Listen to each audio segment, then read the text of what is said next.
오늘 이 아침에 우리에게 주시는 하나님의 말씀을 함께 묵독하겠습니다. 하나님 말씀은 신약성경 누가복음 11장 14절부터 20절까지의 말씀입니다. 주보에는 26절까지로 나와 있는데 20절까지만 함께 봉독하겠습니다. 누가복음 11장 14절에서부터 20절입니다. 제가 가지고 있는 성경은 신약성경 112페이지에 있습니다. 제가 한 절 읽고 여러분 한 절 읽고 교독합니다. 14절입니다. 예수께서 한 말 못하게 하는 귀신을 쫓아내시니 귀신이 나가매 말 못하는 사람이 말하는지라 무리들이 놀랍게 여겼으나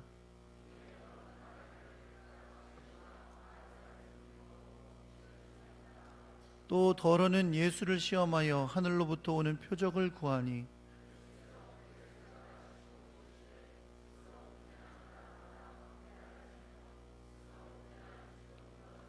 너희 말이 내가 바알세불을 힘입어 귀신을 쫓아낸다 하니 만일 사탄이 스스로 분쟁하면 그의 나라가 어떻게 서겠느냐.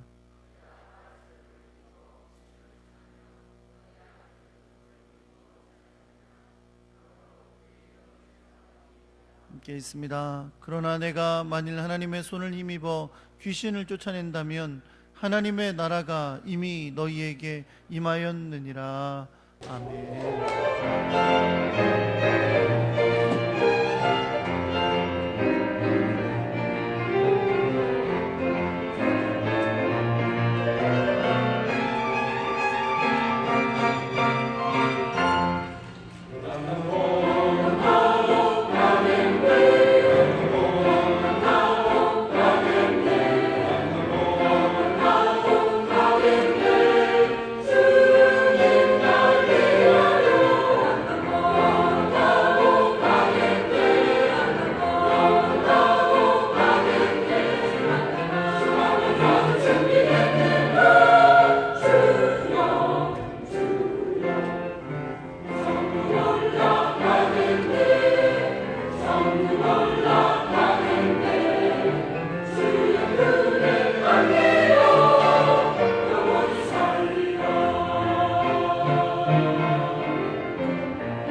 오늘도 주를 예배하는 자리에 불러주시되 주님 앞에 마음과 정성을 다하여 예물을 드리게 하시니 감사드립니다. 하나님께서 손길 손길을 기억하여 주셔서 세상이 줄 수 없는 평안과 은혜로 갚아 주옵소서. 저들이 주시는 삶 가운데 승리하도록 동행해 주시고 지혜와 능력을 덧입혀 주시고 주님이 기뻐하신 열매가 가득하게 하여 주옵소서. 주여 드린 예물 주님 앞에 아름답게 쓰여지게 하시고 하나님의 뜻이 이루어지는 곳에 쓰여지는 복된 물질이 되게 하여 주옵소서. 하나님, 주의 말씀을 듣습니다. 하늘의 귀한 뜻을 깨닫는 아름답고 복된 시간 되도록 성령님 역사하여 주옵소서. 우리 주 예수 그리스도의 이름으로 기도합니다. 아멘. 할렐루야. 옆에 계신 분들하고 인사하겠습니다. 잘 오셨습니다. 사랑합니다.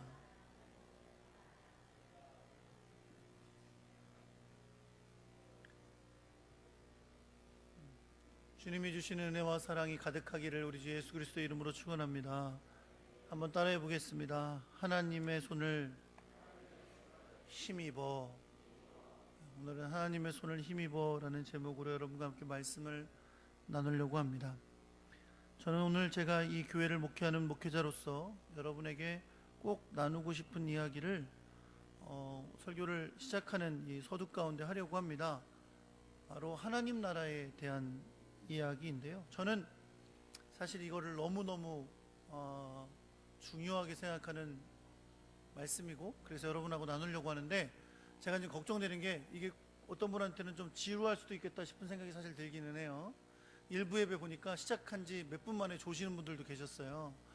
좀 걱정되긴 하는데, 그럼에도 불구하고 너무너무 중요하고 귀중한 이야기니까 그런 마음을 기울여서 잘 들으시기를 바랍니다. 네, 자, 눈을 잘 뜨시고 잘 들으시면 여러분 신앙생활에 매우 유익한 이야기가 될 것입니다.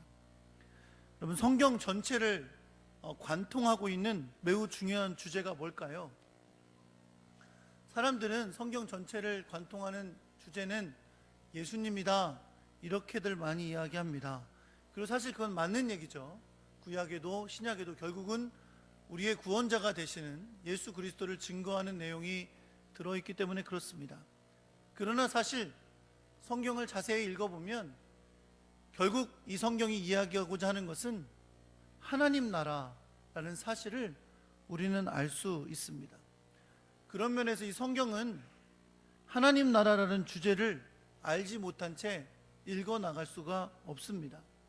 성경 전체는 결국은 하나님 나라에 대한 주제로 가득 차 있기 때문에 그렇습니다. 이 짧은 설교 시간에 이 하나님의 나라에 대해서 여러분과 다 나눌 수는 없어요. 서점 가서 하나님 나라에 관련된 책을 찾아보시면 이만큼 두꺼운 책의 제목이 하나님 나라예요.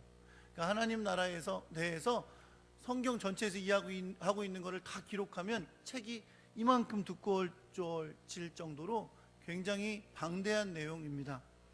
저는 이 시간에 여러분에게 그 자세한 교리적인 내용을 나누려고 하는 것이 아니라 이 하나님, 성경을 관통하고 있는 가장 큰 주제인, 중요한 주제인 하나님 나라가 우리의 신앙생활에 있어서 얼마나 중요한지 그걸 깨닫는 시간이 될 수 있기를 예수 그리스도의 이름으로 축원합니다. 사실 저는 미국에서 대학 박사과정 논문을 쓸 때 이거에 대한 논문을 쓰고 싶었어요. 왜냐하면 한국 교회가 이 하나님 나라에 대한 생각들이 없고 이해들이 없어서 신앙생활이 참 뒤틀려지고 또 하늘 성경이 말하고 있는 대로 하지 못하는 경우가 굉장히 많아서 그 논문을 쓰고 싶었는데 교수님이 반대하셨어요. 그래서 못 쓰고 다른 논문으로 바꿨습니다.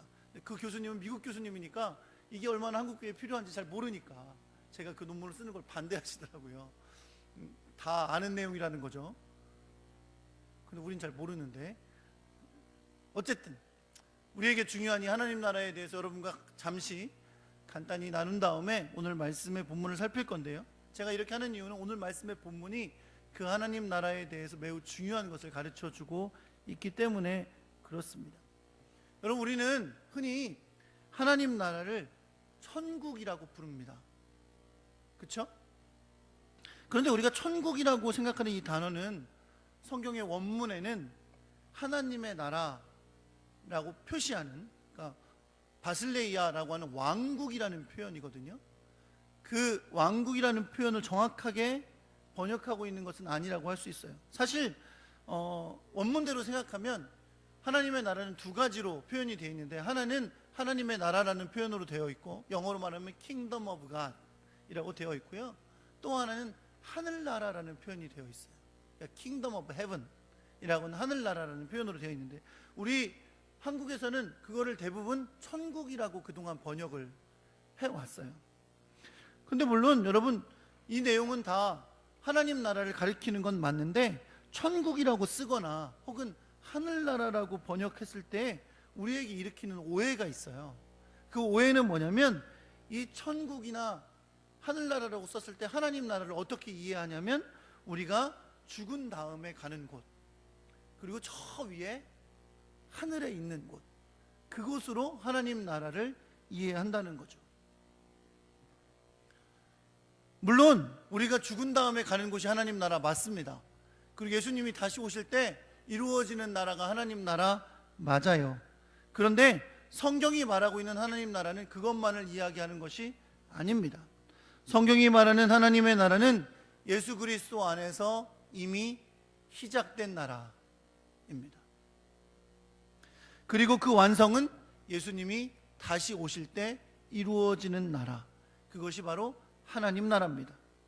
그래서 여러분, 저랑 같이 성경 공부도 하시고 뭐 수요 예배도 잘 나와서 말씀 공부하시고 이러시는 분들은 이 얘기를 굉장히 자주 들었어요.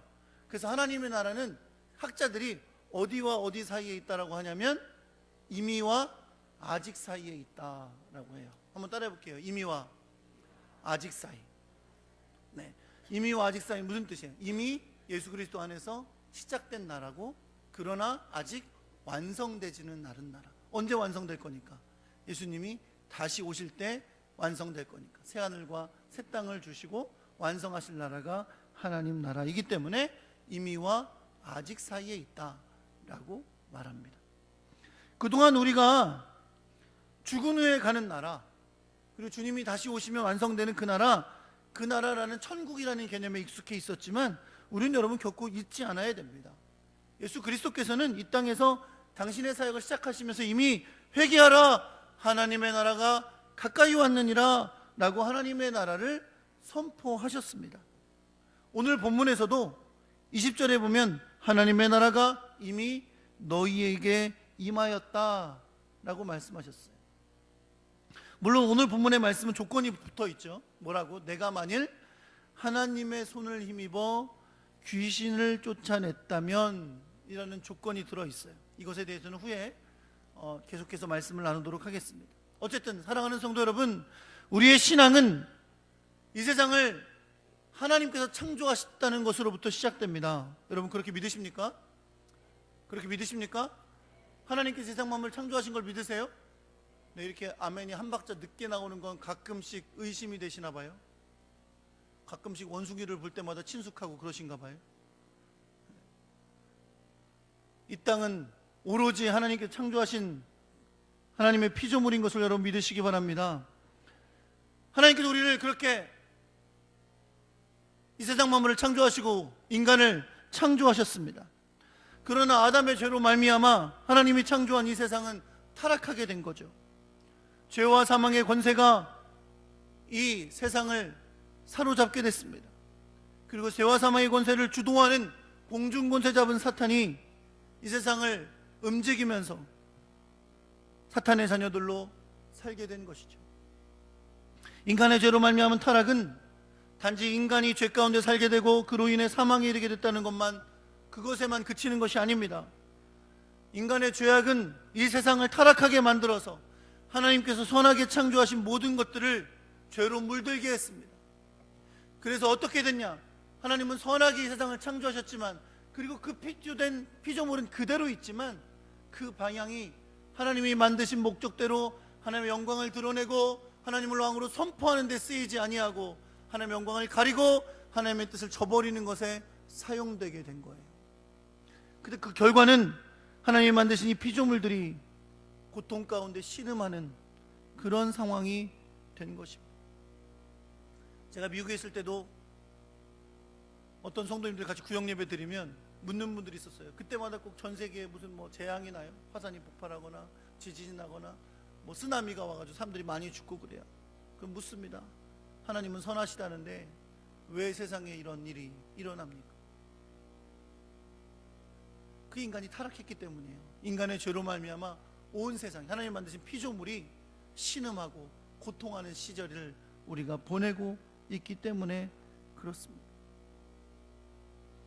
이렇게 죄로 인해 타락하며 사망과 멸망을 향해 가는 이 세상을, 그리고 우리를 위하여 하나님은 당신의 사랑을 베풀어 주신 줄 믿습니다. 우리가 멸망 가운데, 영원한 사망 가운데 떨어질 거라 하시는 하나님, 그리고 이 죄로 말미암아 온 세상이 신음하고 있는 것을 아시는 하나님께서 이 세상 가운데 하나님의 선하신 뜻을 이루시기 위하여 하나님 나라를 회복할 계획을 세우셨고, 그리고 그 일을 하나님이 섭리하여 오셨습니다. 아직 중간밖에 안 왔는데 주무시는 분들 계세요. 잘 들으셔야 돼요. 또 들을 기회가 언제 올지 몰라. 잘 들으셔요? 할렐루야. 그렇게 타락하고 죄로 물들어 있는, 그래서 신음하고 아파하고 있는 이 세상을 위해 하나님은 우리를 구원할 계획, 온 세상을 하나님의 나라로 회복할 계획을 세우셨습니다. 그 계획 가운데 하나님께서 아브라함을 택하신 거고, 이스라엘 백성을 택하신 거고, 그 줄기 가운데 예수 그리스도를 나게 하신 것을 여러분 믿으시기 바랍니다. 예수님께서 세례요한에게 세례를 받으시고 당신의 사역을 시작하시면서 선포하셨어요. 그래서 뭐라고 선포하셨어요? 회개하라, 하나님의 나라가 가까이 왔느니라. 그렇다면 예수님이 선포하신 이 하나님의 나라는 도대체 무엇을 말하는 걸까요? 그것은 바로 죄로 말미암아 타락한 이 하나님의 창조를 회복하는 것임을 여러분 믿으시기 바랍니다. 하나님께서 이 온 세상의 창조주이시며 왕이심을 선포하는 겁니다. 단지 입으로만이 아니라 죄로 인해 타락한 하나님의 피조물들을 하나님께서 처음 만드신 목적대로, 그 선하신 뜻대로 하나님의 영광을 위한 목적이 회복되도록 하는 사역을 예수님께서 시작하신 것이고, 그것이 바로 하나님의 나라인 것을 여러분 믿으시기 바랍니다. 하나님은 이 하나님 나라의 회복의 일을 예수 그리스도를 통해 하시는 거예요. 그리고 그 사역의 핵심은 예수 그리스도의 십자가와 부활입니다. 그로 말미암아, 죄로 말미암아 죽을 수밖에 없는 자들이 구원받게 되는 것이고, 그 십자가의 은혜로 말미암아 구원받은 백성들은 교회를 이루어 하나님의 창조를 회복하는 일에 동참하게 되는 것인 줄 믿으시기 바랍니다. 예수 그리스도의 십자가와 부활을 믿고 구원받은 하나님의 백성들, 그것을 우리는 교회라고 부릅니다. 이 교회는 이 하나님 나라의 회복을 위한 사역을 위한 도구가 되는 거예요. 하나님께서 천지를 창조하시고 아담을 만드신 후에 그에게 온 세상을 다스리고 정복하라 라고 하셨던 것처럼, 하나님은 당신이 구원하시고 창조를 회복하시는 교회를 통해 온 세상 가운데 하나님의 나라를 선포할 사명, 하나님의 나라를 회복할 사명을 주신 것입니다. 그렇기 때문에 여러분, 이 죄악된 세상에 살아가면서 죄로 인해 타락한 곳에 보냄을 받은 것이 바로 하나님의 백성, 교회, 그리고 여러분과 저인 것을 여러분 믿으시기 바랍니다. 이 모든 것이 하나님의 영광을 위한 창조가 회복되도록 우리에게 사명을 주신 하나님의 뜻입니다. 우리가 살아가는 모든 곳에서 우리는 그 사명을 가진 것을 여러분 잊지 마시기 바랍니다. 물론 그 사명을 이루는 첫 번째 일은 복음을 전하는 일이에요. 왜요? 하나님의 나라의 일은 오로지 예수 그리스도의 십자가와 부활로 이루어지기 때문에 복음을 전하는 일입니다. 그러나 그것뿐만이 아니에요.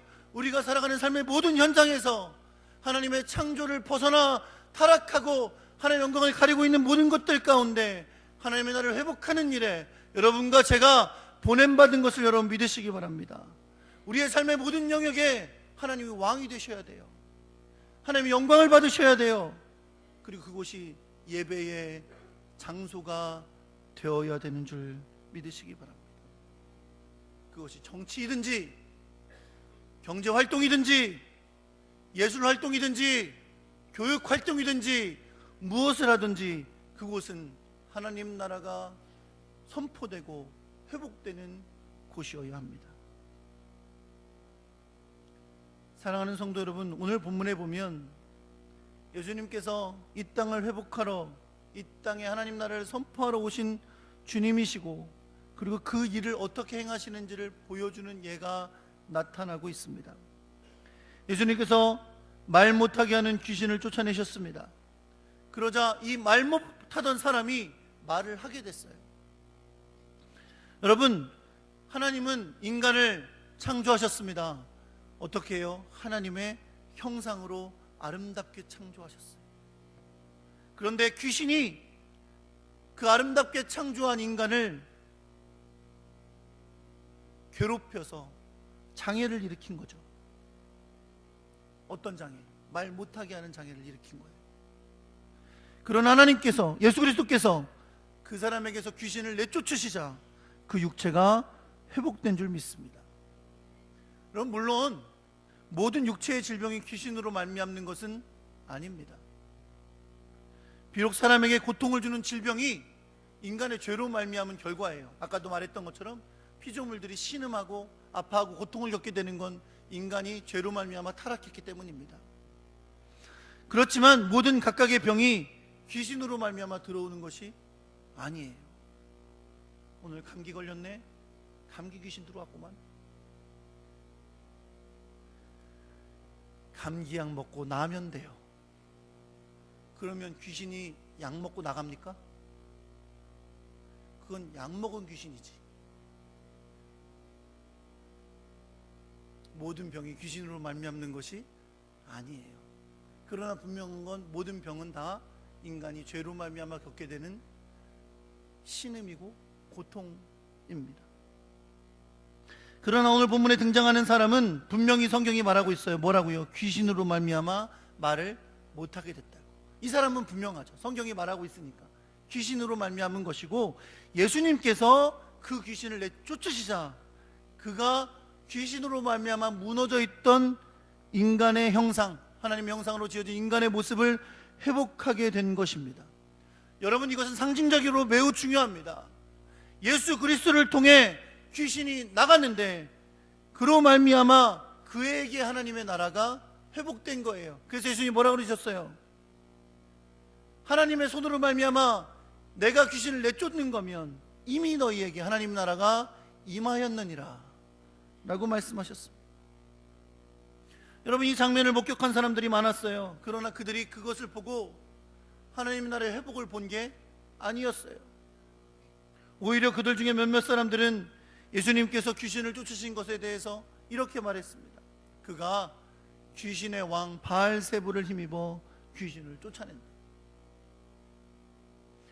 오늘 본문인 누가복음에는 몇몇 사람들이 그렇게 말했다라고 이야기하는데, 마태복음과 마가복음에 보면 이들은 바리새인들이고 또 예루살렘에서 내려온 율법학자들이었어요.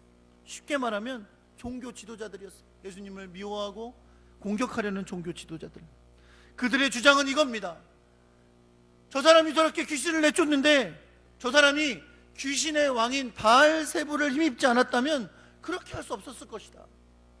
그러니 결론이 뭐예요? 예수는 바알세불의 힘을 힘입어 귀신을 쫓아내는 사람이다 라고 말하고 있는 거죠. 여러분, 제가 이렇게 설명했잖아요.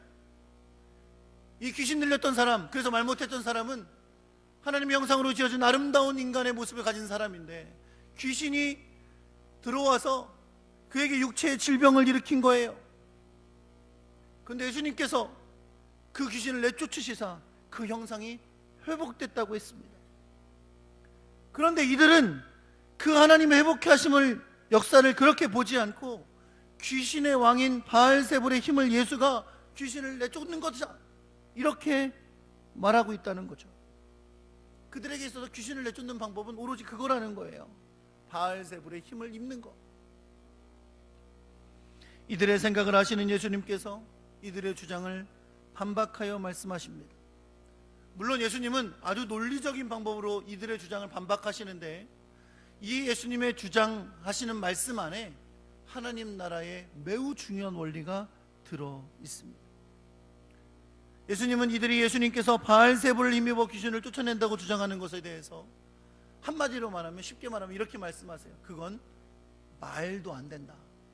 그건 논리에 전혀 맞지가 않다라고 주장하세요. 그럼 바알세불은 원래 블레셋 사람들이 섬기던 우상이었어요. 유대인들이요, 구약시대에 그것을 따라 섬기면서 부르기를 뭐라고 불렀냐면 바알세불은 파리의 주다 이렇게 불렀어요. 프랑스 파리 아니고요. 곤충 파리를 말하는 거예요. 무슨 파리의 주가 대단하냐 그렇게 생각하시겠지만, 지금도 여러분 이집트에 가서 박물관에 가면요, 여러 우상들, 형상들이 있거든요. 그 중에 하나가 파리의 신이에요. 우리나라도 왜 별의별 데다 다 귀신 붙이잖아요. 그쵸? 항아리 귀신도 있고, 무슨 귀신 있어요? 달걀 귀신도 있고, 별의별 귀신 다 있는데, 우상 섬기는 사람들도 보면 파리의 신도 있던 거예요. 파리를 굉장히 무섭게 여겼어요. 그래서 여러분 10가지 재앙 중에 그런 재앙이 있었잖아요. 사랑하는 성도 여러분, 그들은 이제 유대인들은 신약 시대에 와서는 그 블레셋이 섬기던 그 신을 이제 조롱하면서 뭐라고 부르냐면 오물의 신이라고 불렀어요. 더러운 신이라. 그래서 그 이름이 바알세불이 되었습니다. 사실 신약 시대에 있어서 이 바알세불은 다른 말로 표현하면 사탄을 말하는 거예요. 귀신은요, 사탄이 부리는 영입니다. 사탄의 졸개들이죠. 그렇기 때문에 바알세불이라는 말을 뭘 뜻하냐면 이 사탄을 뜻하는 거예요. 이 귀신들의 왕인 사탄을 말하는 거죠. 비록 바알세불이 귀신의 왕인 사탄이라고 하더라도 이 귀신을 쫓아내는데 바알세불의 힘을 입는다라는 것은 논리적으로 말이 되지가 않습니다. 말이 돼요? 잘 모르겠죠. 그래서 예수님의 말씀을 들어봐야 돼요. 예수님이 얼마나 논리적이신지. 예수님은 이렇게 말씀하십니다. 스스로 분쟁하는 나라마다 황폐하여지며 스스로 분쟁하는 집은 무너지느니라. 이 말씀 무슨 말이에요? 예수님은 지금 귀신의 왕인 바알세불을 힘입어 귀신을 쫓아낸다고 하는 건 이거와 같다는 거예요. 스스로 분쟁하는 나라마다 황폐해지고 스스로 분쟁하는 집이 무너지는 것과 같다는 거죠. 왜? 이건 결국 사탄이 스스로 싸우는 거니까. 스스로 자기들끼리 분쟁하는 거죠. 사탄의 왕인 바알세불이 귀신을 쫓아낸다는 말은 자기들끼리 싸우는 것과 같으니까 이것이 말이 되냐는 거예요. 예수님 이렇게 말씀하세요. 마지막에 사탄의 나라가 어떻게 서겠느냐. 지금 예수님이 사탄의 나라 걱정해 주시는 거 아니에요. 그런 걱정해 주시는 게 아니라 뭘 얘기하시는 거예요? 이거는 앞뒤가 맞지 않는 이야기다 라고 말씀하시는 거예요. 심지어 여러분 그 시대에 귀신을 내쫓는 유대인들도 있었어요. 그런 사역을 하는, 퇴마사와 같이 귀신을 내쫓는 사역을 하는 그런 사람들도 있었는데, 그들 누구도 바알세불의 이름으로 하지는 않았어요. 그렇기 때문에 예수님은 지금 너희들이 지금 주장하는 것은 논리적으로도 맞지 않고 공평하지도 않다. 저들에 대해서는 그런 말 하지도 않으면서 내가 하는 일을 그렇게 말하는 것은 공평하지도 않은 일이라고 말씀하고 있는 것입니다. 종교자들이 예수님의 귀신 쫓는 사역에 대해 바알세불을 힘입었다고 주장하는 것에 대해 예수님께서 이렇게 논리적으로 반박하셨는데, 사실 결론적으로 말하면 내용은 간단해요. 뭐라 그러시는 거예요? 예수님이 그건 말도 안 된다, 말도 안 되는 주장이다 라고 말씀하시는 거죠. 이제부터가 중요합니다, 여러분. 그러나 예수님은 이렇게 이들의 주장을 반박하시는 것으로 말씀을 마치시지 않았습니다. 오히려 예수님께서 귀신을 쫓아내신 일이 가지고 있는 매우 중요하고 영적인 의미를 그들에게 가르쳐 주십니다. 그것이 바로 아까 말씀드렸던 20절입니다. 주님은 이렇게 말씀하셨습니다. 그것은 말도 안 된다. 그러나 내가 만일 하나님의 손을 힘입어서 귀신을 쫓아낸다면 하나님의 나라가 이미 너희에게 임하였느니라. 여기 20절에 보면요, 내가 만일 하나님의 손을 힘입어 귀신을 쫓아낸다면 이라고 말씀했어요. 마태복음에서는 이 말씀을 어떻게 표현했냐면 내가 만일 하나님의 성령을 힘입어 귀신을 쫓아낸다면 이라고 말씀하셨어요. 결국 하나님의 손은 뭘 뜻하는 거예요? 성령의 능력을 뜻하는 것입니다. 결국 하나님의 회복의 역사가 하나님의 손에 의해, 하나님의 성령에 의해 일어나는 것임을 말씀하는데, 그렇다면 어떤 일이 일어났다고 말씀하고 계세요? 하나님의 나라가 너희에게 이미 임한 것이다 라고 말씀하고 있습니다. 사랑하는 성도 여러분, 서두에서 우리는 예수 그리스도의 오심으로 인해 이미 하나님 나라가 시작됐다고 말씀을 들었습니다. 예수님은 우리가 후에 함께 나누게 될 누가복음 17장 20절에서 21절 말씀에서 이렇게 말씀하셨어요. 그때 바리새인들이 와서 예수님께 물었습니다. 예수님, 하나님의 나라가 어느 때 임합니까? 그러자 예수님이 그들에게 답하십니다. 하나님의 나라는 볼 수 있게 임하는 것이 아니다. 지금 바리새인들은 이스라엘 가운데 새로운 역사가 일어나는 걸 기대하고 물어본 거예요. 그런데 예수님 뭐라 그러세요? 하나님의 나라는 볼 수 있게 임하는 것이 아니다. 그리고 뭐라고 또 말씀하세요? 여기 있다 저기 있다도 못하리니 하나님의 나라는 너희 안에 있느니라 라고 말씀하셨습니다. 마태복음 5장에 보면 산상수훈의 말씀이 나오는데 그 말씀을 이어나오는 여러 가지 하나님 나라에 대한 비유가 있습니다. 하나님의 나라가 임하면 어떤 일이 일어나는지, 하나님의 나라는 어떤 곳인지를 밝히는 비유들이 나오는데, 그 모든 비유를 통해 우리가 알게 되는 것은 하나님의 나라는 결국 죽어서 가는 그곳만이 아니라 이미 예수 그리스도 안에서 시작된 나라구나, 그 사실을 우리는 알 수 있습니다. 오늘 본문의 20절 말씀은 우리에게 임한 하나님 나라가 이루어진 것을 어떻게 알 수 있는지를 보여줍니다. 어떻게 알 수 있다 그랬어요? 내가 만일 하나님의 손을 힘입어 귀신을 쫓아낸다면 하나님의 나라가 이미 너희에게 임하였느니라. 여러분, 하나님의 손은 성령이라고 했습니다. 성령이 함께 하셔서 하나님의 나라를 역사를 이루고 있다면, 이 땅에 권세 잡고 있는 사탄의 권세를 이기고 있다면, 이 땅을 죄로 물들게 하고 있는 사탄의 권세를 이기고 있다면, 성령으로 말미암아 이 땅에 죄로 말미암아 신음하고 아파하는 것들이 물러가고 있다면 하나님의 나라는 이미 우리에게 임한 줄 믿으시기 바랍니다. 사랑하는 반석교회 성도 여러분, 타락한 세상을 지배하는 죄와 사탄의 역사는 우리가 살아가는 삶의 주변에 가득합니다. 갈라디아서 5장 19절에서 21절에서는 이것을 육체의 일이라고 말씀했어요. 그리고 이렇게 나열했습니다. 음행, 더러운 것, 호색, 우상숭배, 주술, 원수 맺는 거, 분쟁하는 거, 시기하는 거, 분내는 거, 당짓는 거, 분열하는 거, 이단, 투기, 술 취한 거, 방탕하는 거. 물론 이게 다가 아니에요. 그 성경에도 이와 같은 것들이다 그랬어요. 우리하고는 참 거리가 먼 거죠. 멀긴 뭘 멀어.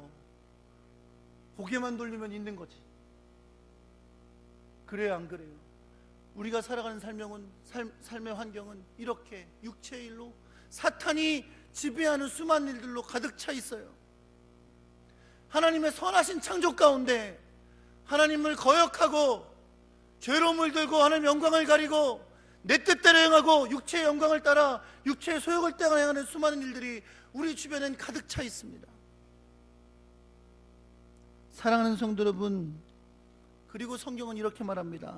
이러한 일을 행하는 자는 하나님의 나라를 유업으로 받지 못하느니라. 왜 이렇게 말씀하십니까? 이것은 하나님 나라의 일이 아니기 때문에 그렇습니다. 이러한 육체의 일들은 하나님 나라에 합당하지 않기 때문에 그렇습니다. 사랑하는 성도 여러분, 이 땅을 살아가는 하나님 나라의 백성들은 이 악한 죄악과 육체의 일들을 하나님의 손으로 말미암아 승리하는 줄 믿으시기 바랍니다. 다시 말해 성령의 능력으로 물리치는 거예요. 주님께서 하나님의 손을 힘입어 성령으로 말미암아 귀신을 쫓아내므로 하나님 나라의 회복의 모습을 보여주신 것처럼 우리도 이러한 육체의 일을 물리치고 성령의 열매를 맺는 하나님의 사람들이 되어야 될 줄 믿습니다. 그걸 통해 하나님의 나라의 일을 보여주는 주의 백성들이 되기를 우리 주 예수 그리스도의 이름으로 축원합니다.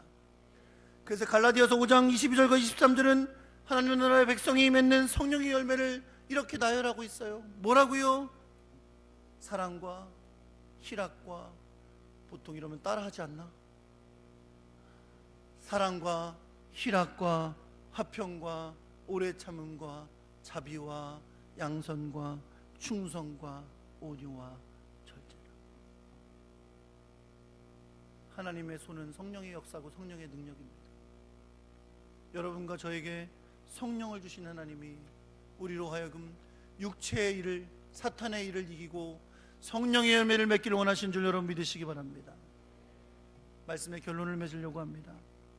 제가 서두에 말씀드린 것처럼 우리의 신앙생활의 핵심은 우리가 예수 그리스도의 십자가와 부활 안에서 그 복음을 믿고 구원을 받은 것인데, 그것은 결국 무엇을 뜻하냐면 우리가 이제 하나님 나라의 백성으로 부름을 받았다는 것을 뜻합니다.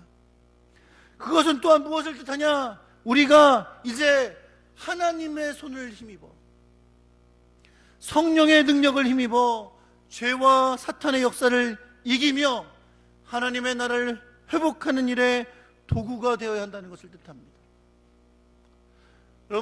물론 먼저 우리는 우리의 삶의 모든 영역에서 승리해야 합니다.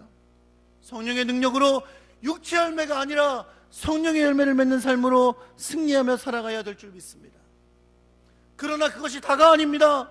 우리는 이 죄악이 가득하고 하나님의 뜻과 다른 방향을 향해 가는 이 세상 속에서 하나님의 뜻을 이 땅에 이루는 도구가 되어야 할 줄 믿습니다. 하나님 나라의 백성이 정치한다면 그 정치는 하나님의 나라의 뜻이 이루어지는 것이 되어야 합니다. 하나님의 나라에 회복되는 것에 사용되어야 합니다. 하나님 나라의 백성이 과학을 한다면 그 과학은 하나님의 영광을 드러내야 합니다. 하나님이 만드신 천지만물의 귀한 것들을 드러내며 영광 돌리는 것이 되어야 합니다. 하나님 나라의 백성이 사업을 한다면 돈만 바라보는 것이 아니라 그것을 통해 이루실 하나님의 역사를 바라볼 줄 알아야 됩니다. 하나님 나라의 백성이 교육에 일한다면 하나님의 뜻을 우리의 후대들에게 전하기 위하여 쓰임받아야 합니다. 하나님 나라의 백성이 직장 생활한다면 그 직장에 하나님의 나라는 어떤 곳인지를 드러낼 수 있는 사람들이 되어야 하는 겁니다. 여러분 중에 어떤 분은 이러실지 몰라요. 목사님은 목회나 하시니까 직장을 하셔요, 사업을 하셔요, 정치를 하셔요, 예술을 하셔요. 그게 그렇게 쉬운 줄 아세요? 안 쉽겠죠. 어려우시겠죠. 그것 때문에 상처받으시겠죠. 고난받으시겠죠.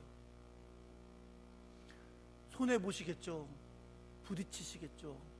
눈물 흘리실 도 있으시겠죠. 그러나 여러분, 그걸 통해 하나님이 영광 받으시는 줄 믿으시기 바랍니다. 베드로전서 2장 19절에서 20절 이렇게 말씀합니다. 부당하게 고난을 받아도 하나님을 생각함으로 슬픔을 참으면 이는 아름다우나 죄가 있어 매를 맞고 참으면 무슨 칭찬이 있으리요. 그러나 선을 행함으로 고난을 받고 참으면 이는 하나님 앞에 아름다우니라. 이를 위하여 너희가 부르심을 받았으니 그리스도도 너희를 위하여 고난을 받으사 너희에게 본을 끼쳐 그 자취를 따라오게 하려 하셨느니라. 우리의 신앙은 교회 안에만 머무르는 것이 아닙니다. 하나님의 손을 힘입어 성령의 능력을 힘입어 이 세상 속에서 하나님 나라를 회복하는 일에 쓰임받아야 하는 줄 여러분 믿으시기 바랍니다. 그런 여러분과 제가 되기를 우리 주 예수 그리스도의 이름으로 축원합니다.